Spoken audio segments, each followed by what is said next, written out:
Coba kita next. Tuh. Satu lagi. Asia. Next. Tuh.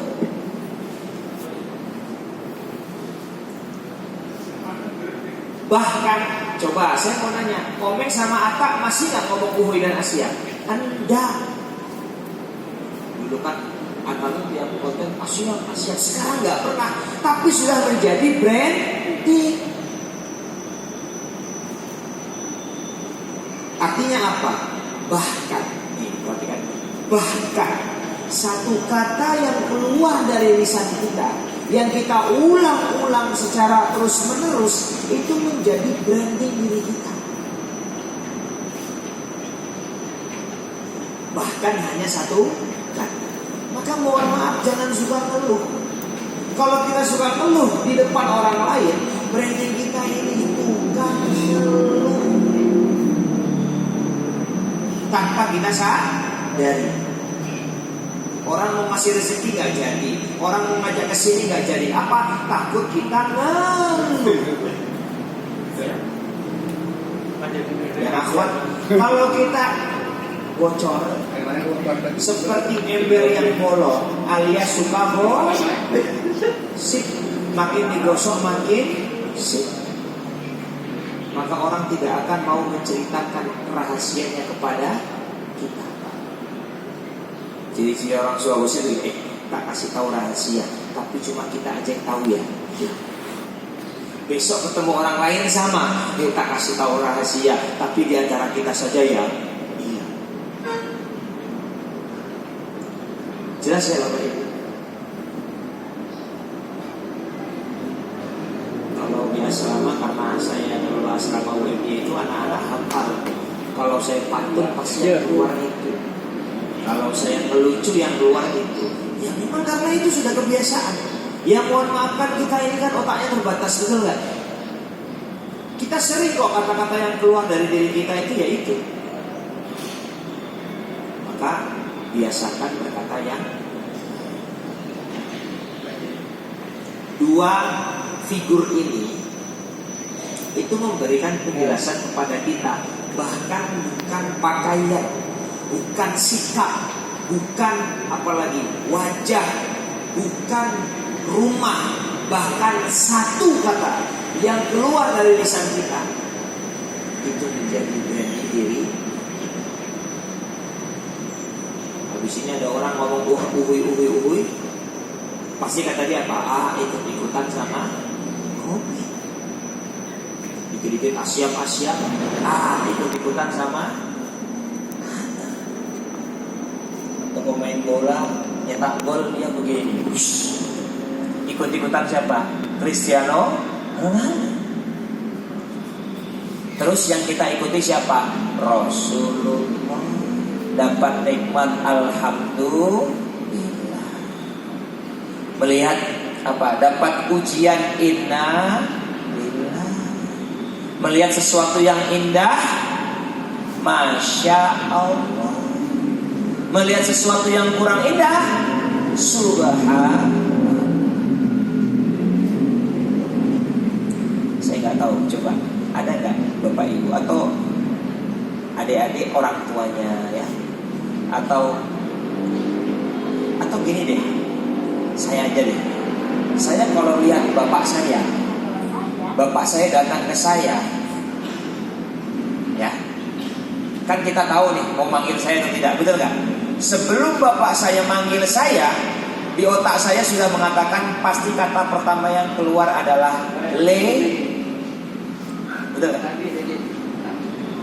Kan branding itu, betul nggak? Next. Nah, sekarang kita bahas. Next. Apa bedanya pencitraan dengan citra diri? Next. Satu lagi. Oke. Pencitraan sesuatu yang dibuat-buat, tidak nature. Tapi kalau citra diri itu sudah mendarah daging. Atau gini deh, pencitraan itu dilakukan kalau ada orang lain, kalau ada kamera. Kalau nggak ada orang, nggak ada kamera, dia nggak seperti itu. Itu pencitraan. Kalau citra diri, mau ada orang nggak ada orang, mau ada kamera nggak ada kamera, yo gitu. Itu namanya citra.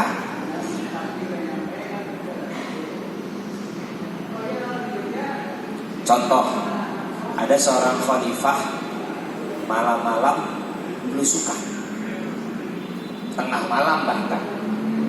Ketika itu dia menemukan ada seorang ibu yang sedang merebus dan ada anak yang sedang menangis. Datanglah khalifah itu bertanya, "Bu, kenapa anaknya nangis?" "Anak saya lapar." "Ibu merebus apa? Kok gak matang-matang?" "Merebus batu." Maka khalifah itu lari, 1 karung gandum dia angkut sendiri, dia serahkan kepada ibu itu. Siapa khalifah ini? Umar bin Khattab. Kira-kira itu pencitraan atau citra diri kira-kira? Tidak ada kamera. Makanya dalam Islam, dalam Quran itu ada sebuah konsep namanya kaburo maktan. Apa kata Allah dalam Quran? Kaburo maktan indallahi an taqulu ma la taf'alun. Kaburo maktan itu adalah apabila engkau mengatakan sesuatu yang tidak engkau kerjakan. Wah, dia itu kalau di depan, mungkin yang bekerja punya pimpinan yang kalau di depan pimpinannya itu, tapi kalau sama bawahan, wah, ada gak yang seperti itu? Ada ya? Berarti itu pencit, bukan citra. Next. Ya. Jadi persepsi yang terekam oleh audiens menggambarkan pengalaman mereka. Nah, saya garis bawahi kata pengalaman. Ustadz, saya bukan pengusaha, Ustadz, saya bukan trainer, saya bukan motivator, saya nggak butuh personal branding. Tidak, kita butuh. Bukan hanya butuh, kita sadar tidak sadar itu sudah membranding diri kita. Karena branding diri kita adalah bagaimana pengalaman seseorang ketemu kita. Makanya ada sebuah istilah, apa ya, 5 menit pertama, ya kan? 5 menit bagaimana kita ketemu orang itu bisa. Jadi orang itu melihat kita, persepsi orang terhadap kita itu dimulai dari mungkin 1 menit pertama ketemu kita. Makanya dalam sebuah hadis kata Rasulullah apa? Tabassamuka fi wajhi akhika sedekah. Senyummu kepada saudaramu adalah sedekah. Jadi Islam itu mendesain umat Islam itu memang selalu membahagiakan. Jadi kalau kamu ketemu orang mengkerut, mencucut, cemberut, merenggut, apalagi Pak, itu berarti kamu tidak, ya kurang syar'i itu, betul nggak? Senyum itu sedekah dan nular, betul nggak? Pernah ketemu orang di jalan, nanti kita gimana? Respon, ya, dibahas lagi, kita bahas lagi, gitu. Rumusnya berapa? 2 cm ke kanan, 2 cm ke kiri, ditahan selama 5 menit. 5 detik Pak. 5 menit itu gimana? Bisa? Tuh. Enak dong ngaji, jamaahnya senyum. Enak. Jamaah enak, ustadznya juga enak, gitu loh. Coba ngaji jamaah. Jamaah semua ngeliat sini. Nah kan 5 menit lagi bubar, saya pulang saya. Gitu gak? Coba 2 cm ke kanan, 2 cm ke kiri, ditahan selama 5 menit. Bisa? Yuk, siap ya? Nah, coba hadap ke kanan, senyumin teman di kanannya. Ya, hadap ke kiri, senyumin teman kirinya. Ya, alhamdulillah. Nah, coba tegang. Dalam dunia usaha itu menghadirkan yang namanya pelanggan. Dalam dunia media sosial maka postingan kita akan di-share orang lain tanpa kita minta. Dalam dunia motivasi, training, permintaan narasumber. Dalam dunia kehidupan, minimal membahagiakan orang di sekitar kita.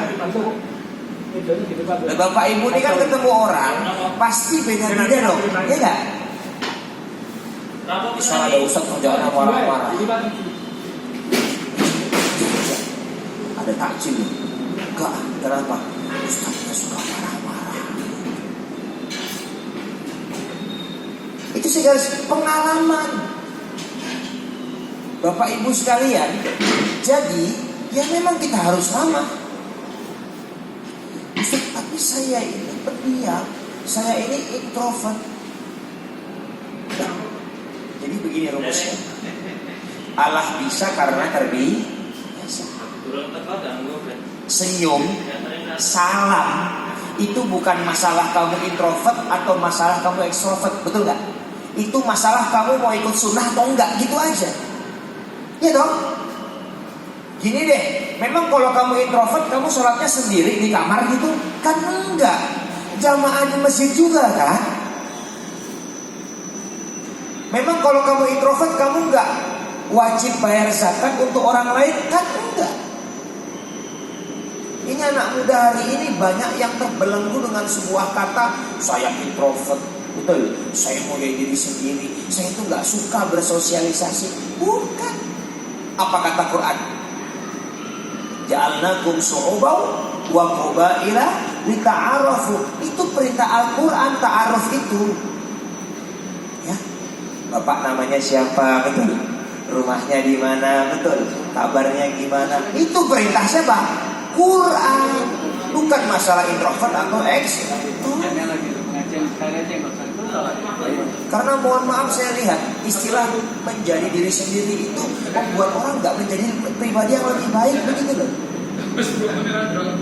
Mohon maaf, karena saya ini kan membina mahasiswa. Kalau kita bandingkan kan mahasiswa, apalagi mohon maaf alumni COVID yang selama 2 tahun nggak ketemu sama teman di kelasnya, betul nggak? Samsung begitu kan? Nanti ada pertemuan. Akhirnya ketika bertemu bingung mau ngomong apa. Diminta Pak Takmir dulu, tapi padahal bahasa basi itu penting. Minimal kan senyum, salam, sapa, sopan, satu. Makanya dalam budaya Indonesia sudah sangat bagus, ada namanya tata krama, sopan, satu. Ini mah bukan urusan kamu anaknya siapa, bukan urusannya kamu siapa.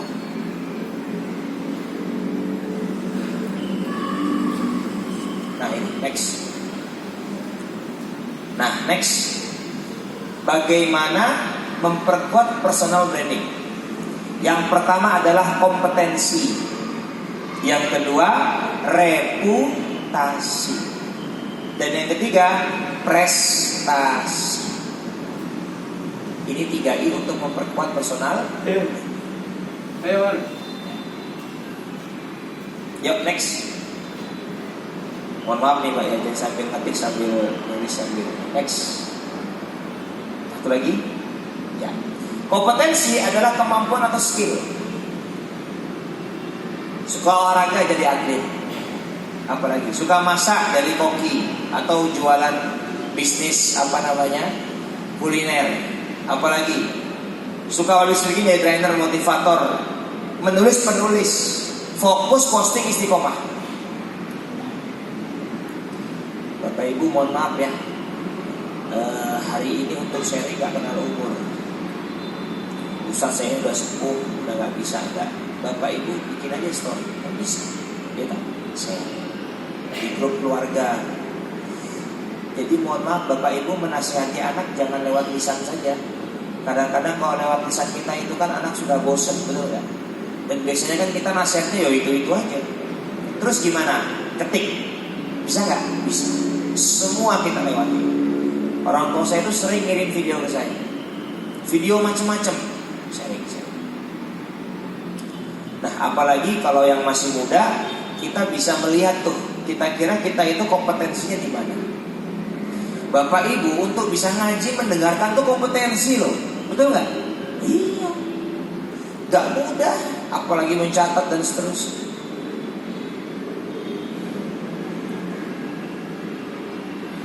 Mungkin ada yang pernah pengalaman di masyarakat, di organisasi. Saya itu Ustaz, kalau ada kepanitiaan pasti sesi konsumsi, betul nggak? Pasti sesi acara, pasti sesinya perlengkapan. Itu aja, betul. Itu kompetensi kita. Ya karena mungkin ibu masakannya enak, teman-temannya suka, yuk pasti jadi konsumsi. Karena jenengan tuh kreatif, ada aja idenya, pasti sesi acara.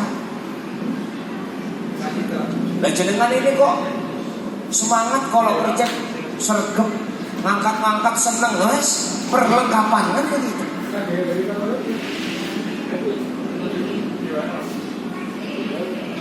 Nggak tahu bapak-bapak, mungkin di masyarakat kalau ada acara atau apa kan biasanya yang konsumsi ya itu aja, betul nggak? Perlengkapan ya itu aja, nggak apa-apa. Dan kalau semuanya konsumsi, bubar, betul nggak? Nah ini kalau jamaah ngurus konsumsi semua, siapa yang mau ngaji? Atau jamaah ceramah semua, jadi nggak ngaji kita? Ini namanya kompetensi. Next. Nah, fokus. Bagi yang mau membangun karir, fokus.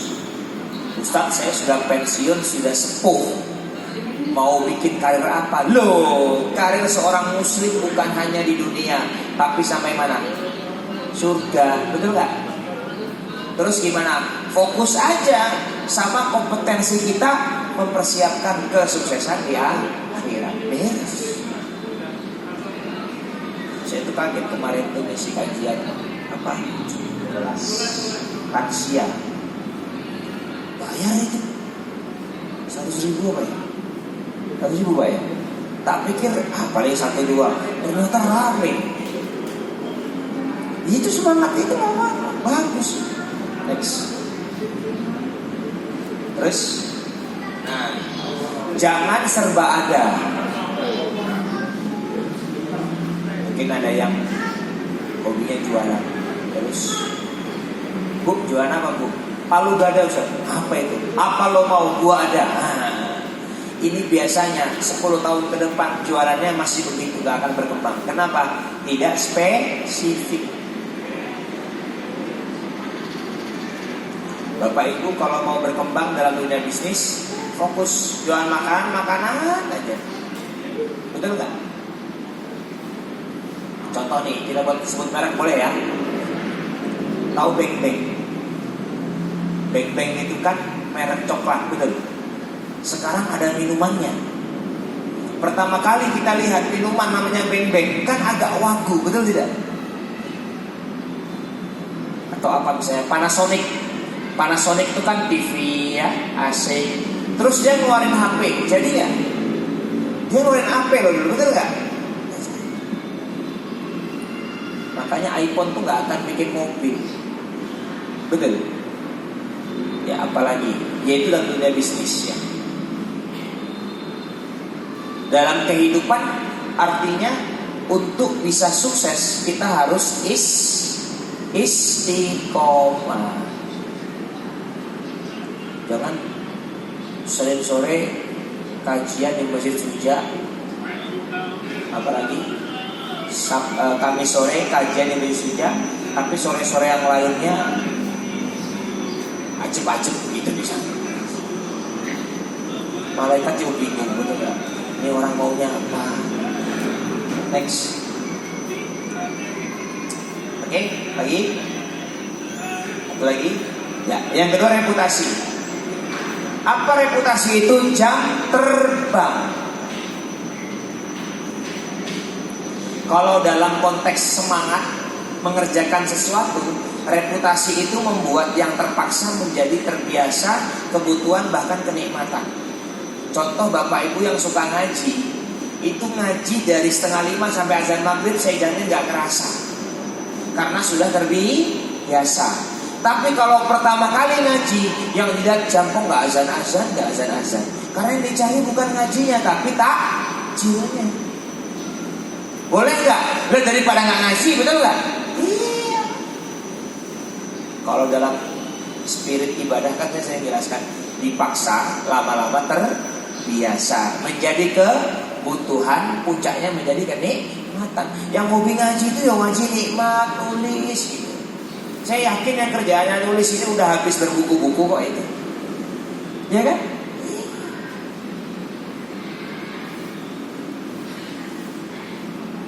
Siapa namanya itu? Khalid bin Walid. Bapak Ibu tahu perang Uhud ya? Perang Uhud. Dalam sejarah kan dikisahkan Rasulullah dengan para pasukan itu kalah di perang Uhud. Salah satu penyebab kalah karena apa? Karena Khalid bin Walid. Jadi Khalid bin Walid itu pasukan pemimpin jenderal perangnya orang-orang kafir Quraisy yang terdepan memusuhi Islam. Tapi cerdas, pinter, kalau mimpin perang gak pernah kalah, menang terus. Khalid bin Walid.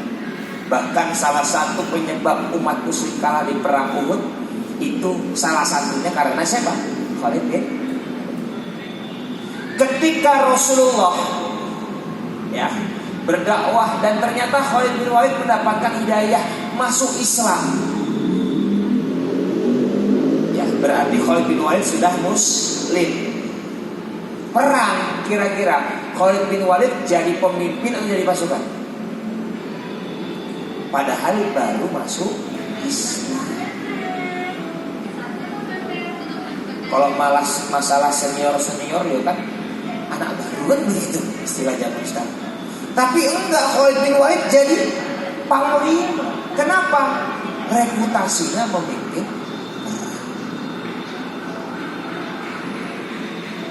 Reputasi. Jam terbang atau kebiasaan. Yang kamu buat, kamu torehkan, kamu berikan, ya, itu di bidang itu. Yang ketiga, next dulu. Nah, Bapak Ibu kalau mau ekspor 10.000 jam terbang. Ada yang ngaji 5 menit ngantuk. Ada yang sholat tahajud 2 rakaat ngantuk. Ada yang pengajian 10 menit sudah ngantuk. Berarti belum sampai di angka berapa? 10.000 jam. Kalau mengerjakan sesuatu sudah memasuk di angka 10.000, maka sudah expert. Ibu-ibu yang masak sambil motong ngomong aja, jadi gak? Enak gak? Karena apa? Sudah expert. Alah gini saja deh. Ibu yang biasa ngurus rumah, ngurus anak, serahkan ke bapaknya, berantakan. Mohon maaf ya, mohon maaf. Istri saya tuh kalau mandiin anak saya masih bayi itu, wus beres. Gak basah bajunya. Saya ikut-ikutan mandi, basah baju saya. Kenapa? Gak biasa, gak expert. Minimal berapa jam? 10.000 jam.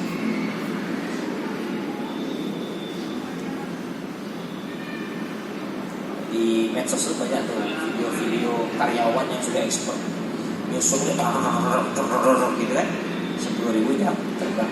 Dan ini gak ada urusan hebat atau enggak, gak ada urusan kamu pintar atau enggak, urusannya biasa atau tidak. Next. Satu lagi ya. Yang terakhir namanya prestasi.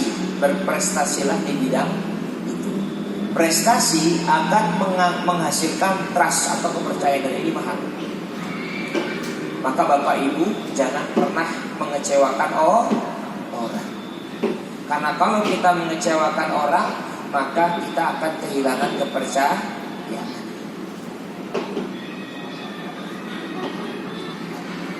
Apapun itu,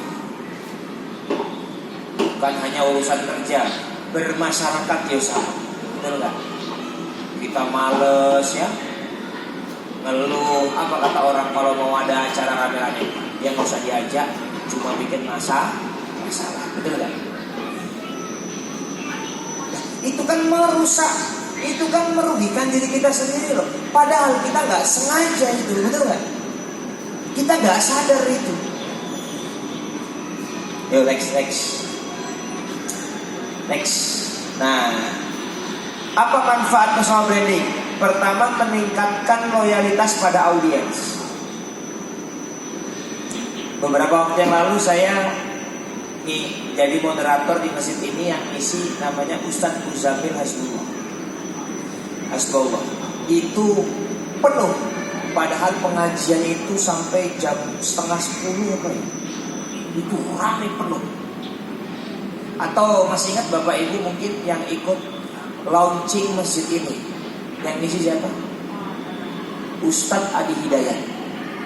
Itu saya lihat di masjid, grup takmir masjid, yang daftar loh ya, itu 5.000 orang. Itu yang daftar. Padahal yang datang itu banyak juga yang tidak daftar. Betul?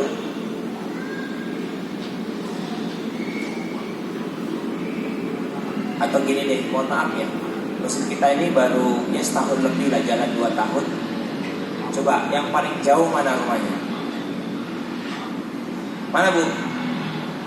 Kontok Bu.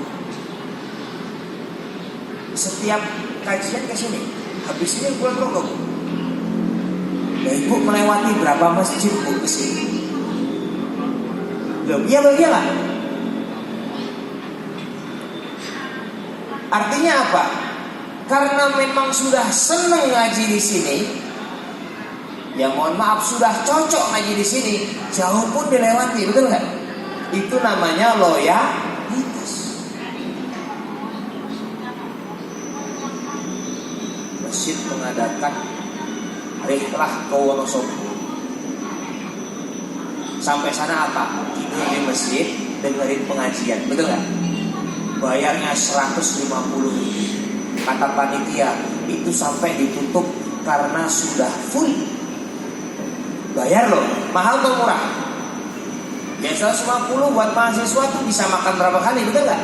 Tapi bayar kenapa? Sudah loh. Tapi kan loyal itu karena apa? Masjidnya aktif, betul nggak? Jamaahnya senang ngaji di sini, betul nggak? Mungkin ustadznya enak-enak, baik-baik, bagus-bagus, betul nggak? Baru loyal. Lah masjid kita ini kan berapa coba budgetnya? Ini kalau nggak salah kacanya tok 2 miliar kalau nggak salah itu. Ini kan sumbangan semua. Kenapa? Banyak orang percaya sama Muhammad. Saya dapat cerita, Bapak Ibu dekat sini ada namanya Institut Tablik Muhammadiyah. Itu yang mengelola Majelis Tablik Muhammadiyah. Itu saya pernah dapat cerita ketika Ustadz Fatur Rahman, Ketua Majelis Tablik itu mengumumkan mau membebaskan tanah. Itu datang jamaah, datang Ustadz saya mau wakaf tapi ada syaratnya. Apa Bu? Syaratnya tanah ini saya sendiri yang wakaf. Gimana coba itu? Artinya apa? Loyal. Kenapa? Karena brandingnya sudah kuat. Atau gini deh, pernah minjem duit atau dipinjemin duit sama orang? Orang minjem duit, gini deh, kita minjem duit atau orang minjem duit ke kita? Apakah semua orang dipinjemin, Pak? Enggak dong. Ibu-ibu nih, apakah semua orang kalau minjem duit ke ibu pinjemin? Enggak. Betul nggak? Kalau dia yang minjem, boleh Ustaz maksimal 100.000. Tapi kalau Ustaz Mahfud yang minjem 1 juta tak kasih Ustaz, misalnya. Kenapa? Beda orang. Kenapa? Brandingnya sudah beda, loyalitasnya beda. Halah, nggak usah orang lain, anak sendiri. Ayo, anak sendiri. Anaknya yang lebih dari 1, beda anak, beda toh. Ibu ini lebih tenang ngasih duit ke sini daripada ke sini, betul nggak? Kalau sama ini dikasih duit jadi, sama dia nggak jadi, betul? Padahal anak sendiri, nah itu beda-beda. Ya nggak? Next. Yang kedua menjadi pembeda. Maksudnya gimana Ustaz? Kadang-kadang orang sukses itu bukan karena dia paling pintar, bukan paling hebat, tapi karena paling beda.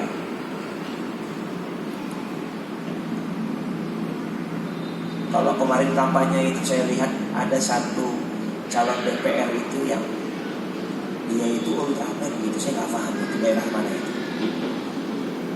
Waktu diwawancarai wartawan dia bilang, "Bang, kan pemilihan DPR itu kan nggak ada fotonya, betul nggak? Cuma nama doang kan? Nah, gimana coba cara saya bikin orang-orang hafal nama saya?" Maka apa yang dia lakukan? Baleho-baleho dia itu nggak ada yang pakai foto dia. Dia pakai foto Ultraman. Dan orang lewat kan, yo, gitu. Saya namanya Mahfud. Mahfud ini kok Ultraman. Tapi ketika di bilik suara, kan tuh nama semua Muhammad toh, gitu. Muhammad toh. Oh, ini yang Ultraman kemarin nih. Jadi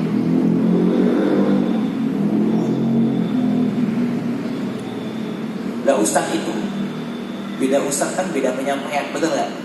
Senangnya jamaah pun beda. Gitu. Kalau semuanya datar, yang lucu dikit dia pasti beda, betul nggak? Ini kita bahas torikoh ya. Torikoh itu metode. Kan materinya sama, tapi kan metodenya berbeda. Ilmu bisa aja sama, tapi metode berbeda. Ketika dia memberikan metode yang berbeda, orang lebih nyaman. Oh, kalau sama ustaz itu tuh enak ngajinya, saja nggak kerasa. Kalau sama itu tegang, 5 menit kayak sejam misalnya begitu. Next, memperkuat jaringan emosi kepada audiens. Ini jadinya slang itu yang nggak sering-sering banget kok konser, tapi di mana ada konser di situ ada bendera slang, betul nggak? Kenapa? Emosinya terjadi. Atau gini deh, timnas, nah ini lagi bagus-bagusnya, ya nggak, pemainnya bagus-bagus, prestasinya oke. Kalah tuh banyak sedih. Saya jamin kok. Mungkin kalau timnas 5 tahun lalu main, masih Suja ngadain nobar, penontonnya nggak sebanyak sekarang, betul nggak? Kenapa? Brandingnya sekarang sudah kuat. Bahkan ada artis meninggal, fansnya nangis gitu. Itu karena brandingnya kuat, emosionalnya terjadi. Nah, kita tuh kalau senang sama, mohon maaf ya, senang sama seseorang, orangnya sedih ikutan sedih kok kita, betul nggak? Orangnya bahagia ikutan bahagia kok. Tapi kalau nggak senang sama orang, dia sedih kita bahagia loh, masya Allah. Padahal kan harusnya nggak begitu. Jadi branding yang kuat itu membuat ikatan apa? Emosional. Next. Nah, jadi termasuk ini Bapak Ibu, saya nggak tahu Bapak Ibu punya atau tidak, tapi WA sepertinya punya. Ya, jaga storymu. Story jangan asal story. Itu brandingmu. Story kok curhat, story kok ngeluh, kamu dicap tukang ngeluh, betul nggak? Serius ini. Postingnya jalan-jalan. Ya mohon maaf, nanti kamu dicap suka tukang jalan-jalan, betul nggak? Makanya mohon maaf kalau Bapak Ibu follow akun saya, ya misalnya follow Instagram saya, postingan saya itu kalau foto ngisi atau video, udah itu aja. Videonya ngisi, kajian, motivasi itu saja, nggak ada yang lain. Saya makan enak misalnya, misal saya makan di hotel, misalnya karena ada acara, saya nginep di hotel, saya makan, nggak mungkin saya story, nggak mungkin saya posting. Kenapa? Memang desainnya seperti itu. Loh, sekarang itu ada namanya apa istilahnya ya? Orang yang ngomongin kita dari belakang itu loh. Ya, gosip dan seterusnya, itu kan salah kita sendiri loh. Kan sekarang anak muda kerjanya flexing, betul gak? Flexing itu kan pamer kekayaan, pamer nikmat yang Allah berikan. Nanti keluarlah sifat hasad kepada orang. Kadang-kadang hasad itu karena kita sendiri yang suka mengumbar mungkin nikmat dari Allah ya, maka batasi. Karena apa yang kita posting, apa yang kita upload, itu menjadi branding diri kita. Yuk, sedikit lagi. Nah, terus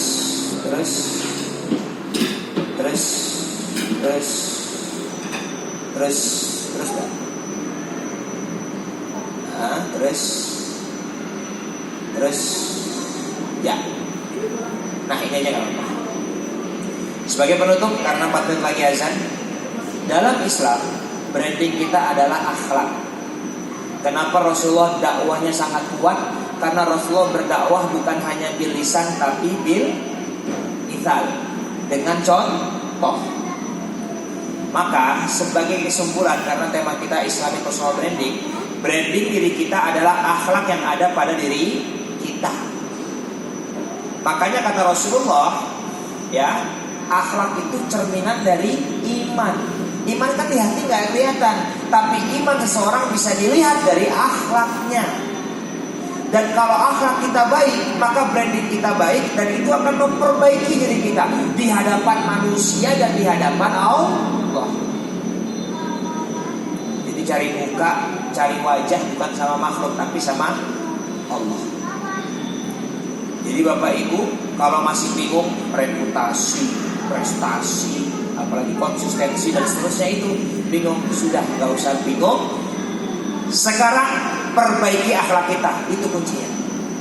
Bapak Ibu buka deh di Google, yang nomor 1 dicari dalam perusahaan dunia kerja, nomor 1 itu bukan IPK, bukan soft skill pun bukan nomor 1. Nomor 1 namanya apa? Attitude atau apa? Akhlak, itu nomor 1. Maka akhlak yang baik adalah branding seorang muslim. Maka seorang muslim berakhlakul karimah, dia berusaha membranding dirinya sebaik mungkin, bukan di hadapan manusia, tapi di hadapan Allah Subhanahu wa ta'ala. Dan akhlak itu tertanam dalam jiwa dan menumbuhkan sifat-sifat yang terjadi tanpa banyak mikir. Itulah gambaran dari akhlak. Itu ya Bapak Ibu, karena waktu yang terbatas, kurang lebihnya mohon maaf. Wallahu a'lam bishawab. Fastabiqul khairat. Assalamualaikum warahmatullahi wabarakatuh.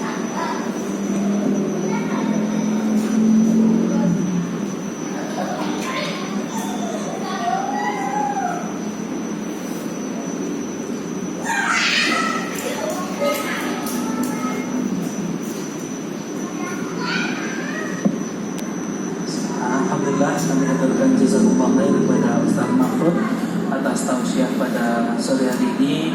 Semoga ilmu yang kita peroleh pada sore hari dapat bermanfaat untuk kita semuanya. Ibu, Bapak jemaah rahimakumullah, marilah kita tutup kajian pada sore hari ini dengan bacaan hamdalah bersama-sama. Alhamdulillahirabbil alamin.